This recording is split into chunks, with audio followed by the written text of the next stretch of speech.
রাজনৈতিক মানেই টাকা। কীভাবে সেই টাকা অর্জন করা যায়, কীভাবে সেই টাকাটা কামানো যায়, সেটি সবাই জানে।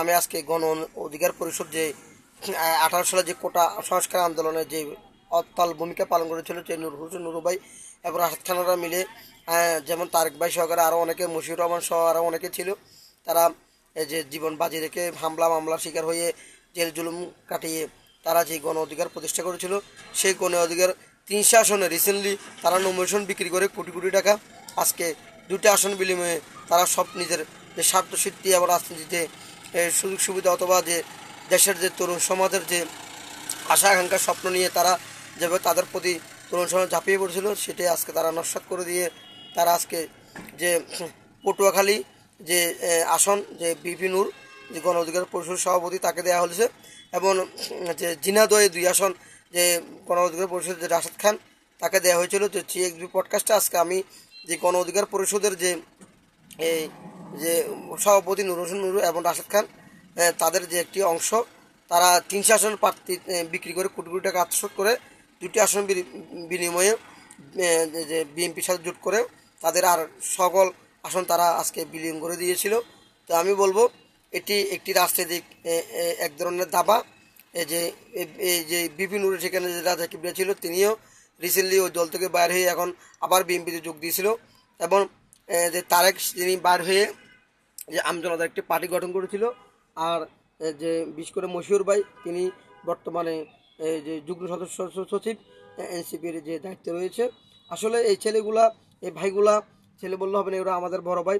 তারা যে 18 সালে যে কোটা সংস্কার আন্দোলনের মাধ্যমে জাতিকে যে একটা কনসেপ্ট, তাছাড়া যে আধিপত্যবাদ, যে একতরফা সরকার ব্যবস্থা, এবং ঝালমের বিরুদ্ধে মুসলিমের যে লড়াই, এবং এই দেশের তরুণ সমাজের যে বেসিক যে অধিকার, সেই অধিকার কোটা সংস্কারের যে চাকরির যে বয়সীমা, সেটি তারা ফিরিয়ে আনার জন্য রাজপথে ঝাঁপিয়ে পড়ে তাদের লক্ষ্য উদ্দেশ্য তারা পূরণ করেছিল। কিন্তু তাদের সেই স্পিড, তাদের যে চেতনা, তাদের যে স্বপ্ন, তাদের নিয়ে যে এই দেশের যুব সমাজ এবং ছাত্র সমাজ যে আশা আকাঙ্ক্ষা ধরেছিল, সেটি আজকে তারা নস্যাৎ করেছিল মাত্র 2টি আসন বিনিময়ে। এটা আমি মনে করি আগামীর ভবিষ্যৎ রাজনীতিতে এই দেশের ছাত্র যুব সমাজ আর এই ধরনের যারা কাজ করবে তাদের বিরুদ্ধে ঝাঁপিয়ে পড়বে না। আমি মনে করি তারা একটি তাদের যে স্বপ্ন, তাদের যে চেষ্টা প্রচেষ্টা এবং যে নতুন উদ্যমে দেখেছিল তাদেরকে, সেটি তারা আজকে বিলীন করে দিয়েছিল মাত্র 2টি আসনের বিরুদ্ধে। তারা স্বতন্ত্র নির্বাচন করতে পারতো, অথবা আরও কয়েকটি আসন নির্বাচন করে একটি জোট গঠন করতে পারতো, 8 দলীয় জোটে যেতে পারতো, কিন্তু তারা আজকে সেটা করেনি।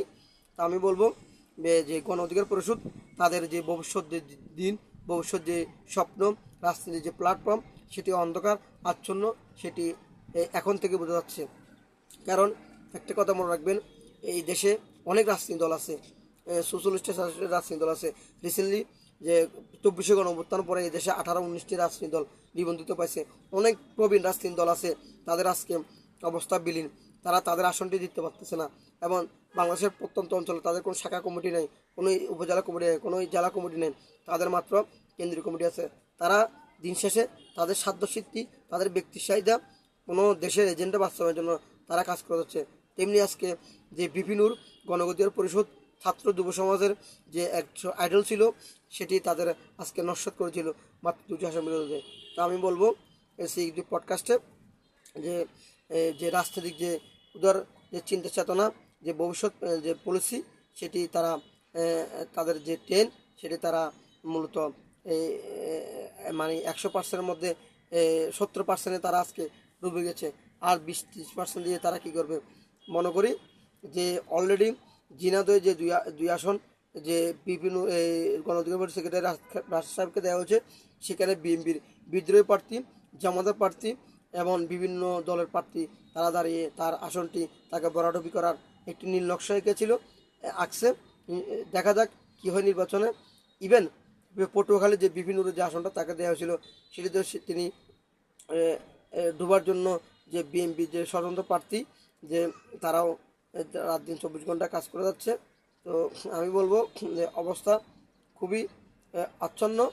সামনের যে ভবিষ্যৎ রাজনীতি গণ অধিকার পরিষদের, এখনও সময় তারা তাদের কনসেপ্ট পরিবর্তন করে আবার নতুন উদ্যমে নতুনভাবে কাজ করার সামনে এগিয়ে যাক। ইনশাল্লাহ আগামী পথ চলা হবে গণ অধিকার পরিষদের সুন্দর সুন্দর সম্পূর্ণ।